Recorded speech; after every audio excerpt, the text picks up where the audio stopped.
జ్ఞానవాణి శ్రోతలందరికీ ప్రభు యేసుక్రీస్తు నామములో శుభాభివందనములు. ఈ చిన్నవారిలో ఏ ఒక్కరికి ఒక చిన్న సహాయం చేసినా అది నాకు చేసినట్లే అన్న దేవుని వాక్యానుసారం జీవించి చీకటిలో వెలుగుగా వెలుగు పొందిన పునీత బ్రిజిట్ ఆఫ్ ఐర్లాండ్ను మీకు ఈరోజు పరిచయం చేయాలని ఆశపడుతున్నాను. పునీత బ్రిజిట్ 5వ శతాబ్దంలో బానిస మహిళ కుమార్తెగా జన్మించింది. ఆమె వినయపూర్వక ప్రారంభ జీవితం ఆమెను ఎంతగానో కలచివేసింది. తనలాంటి బానిస జీవితం ఎదుటివారికి రాకూడదని ఎంతో కృషి చేసింది.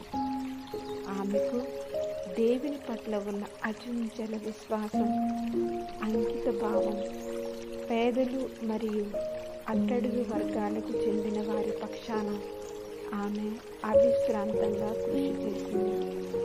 ఈ నేపథ్యంలో కష్టాలలో ఉన్న వారికి సేవ చేయాలని తనను తాను అంకితం చేసుకుని కరుణకు ప్రతిరూపముగా మారింది.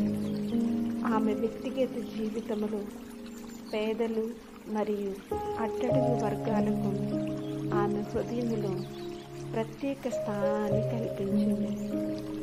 ఆమె వెనుకబడిన వారికి ఆశ్రయం, ఆహారం మరియు విద్యను అందించే మఠాలను కూడా స్థాపించింది.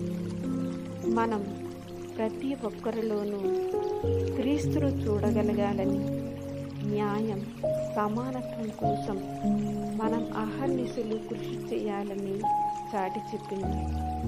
ఆనాటి సమాజంలో ప్రతిభావంతమైన మహిళగా అడ్డంకులను అధిగమించి సువార్తను ప్రచారం చేయడంలోనూ, ప్రపంచంలో మార్పు తీసుకురావడంలోనూ మహిళల శక్తి మరియు ప్రాముఖ్యతను ప్రదర్శించింది.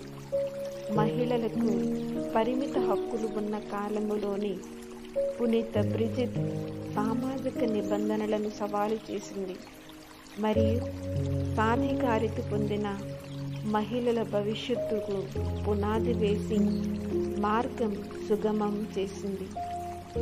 ఆమె స్నేహితులకు, అపరిచితులకు ఉదారంగా ఆతిథ్యం అందించే ది గిఫ్ట్ ఆఫ్ హాస్పిటాలిటీ అన్న పాలసీని దృఢంగా నమ్మింది. ప్రతి అతిథి వారి హోదాలతో సంబంధం లేకుండా దేవుని నుండి వచ్చిన బహుమతి అని గుర్తించమని పిలుపునిచ్చింది. పునీత బ్రిజిట్ యొక్క జీవితం మనకు ఎంతో ఆదర్శనీయం. ఆమె అడుగు జాడలో నడవగలిగే శక్తిని, పరులకు సహాయం చేయగలిగే మంచి మనసును ఈరోజు మనందరికీ దయచేయమని పునీత బ్రిజిట్ ఆఫ్ ఐర్లాండ్ గారి ప్రార్థనా సహాయాన్ని ప్రార్థిద్దాం. మరియు ఈ ఫిబ్రవరి నెల అంతా ఈ యొక్క పునీతరాలి ప్రార్థనా సహాయం ద్వారా మనం చేసే ప్రతి పనిలోనూ దేవుని యొక్క ఆశీస్సులు, ఈ పునీతరాలి యొక్క మాధ్యస్థ ప్రార్థన మనందరికీ ఉండాలని ప్రార్థిద్దాం. పితా, పుత్ర, పవిత్రాత్మ నామమున ఆమేన్.